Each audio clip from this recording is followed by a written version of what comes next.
যখন তোমায় প্রথম দেখি বুঝিনি ভালোবাসা কাকে বলে।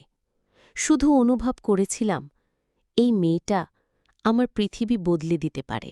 তোমার সেই হেসে পড়া চোখের দুষ্টু ছায়া আমাকে জীবনের মানে শিখিয়েছিল। অথচ আজ এত বছর পর সেই চোখেই আমি ছিলাম না। তোমার জন্মদিনে শেষবারের মতো বলেছিলাম ভালোবাসি। তুমি তাকিয়ে রইলে, কিন্তু কিছু বললে না। সেদিনই বুঝে গিয়েছিলাম আমার জায়গাটা কেউ নিয়ে নিয়েছে। আমি চেয়েছিলাম তুমিই হও আমার সব, আমার শুরু আর শেষ। কিন্তু ভালোবাসা শুধু চাওয়াতে হয় না, রাখতে হয়, বোঝাতে হয়। তুমি সেটা ভুলে গিয়েছিলে আরিয়ান। আমি তোমার জন্মদিনে বলেছিলে ভালোবাসি, কিন্তু একদিন আগেও তো আমাকে প্রশ্ন করনি আমি কেমন আছি। ভালোবাসা কি শুধু একটা দিনে বলে দেওয়া যায়?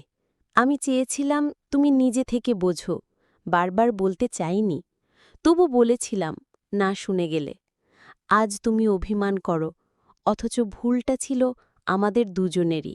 আমি তোমার সব কিছু হতেই চেয়েছিলাম, কিন্তু হয়তো নিজের ব্যস্ততায়, নিজের অহংকারে ভুলে গিয়েছিলাম তোমার দৃষ্টি খুঁজছে আমাকে। আজ যখন দেখি তুমি কারো স্ত্রী, কারো জীবনের রানী, তখন আমার বুকের ভেতরটা কেমন করে কাঁপে।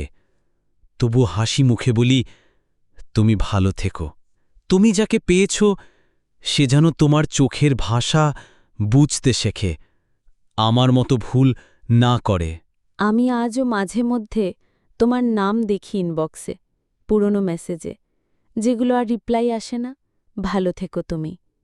আর কাউকে যেন না হারাও এমন করে, কাউকে যেন ভালোবাসতে গিয়ে ব্যস্ততা দিয়ে মুছে না ফেলো তার চোখের জল। আমাদের গল্পটা অসমাপ্ত, তবু একটুখানি ভালোবাসা রেখে দেই তোমার নামে, শুধু তোমার নামে।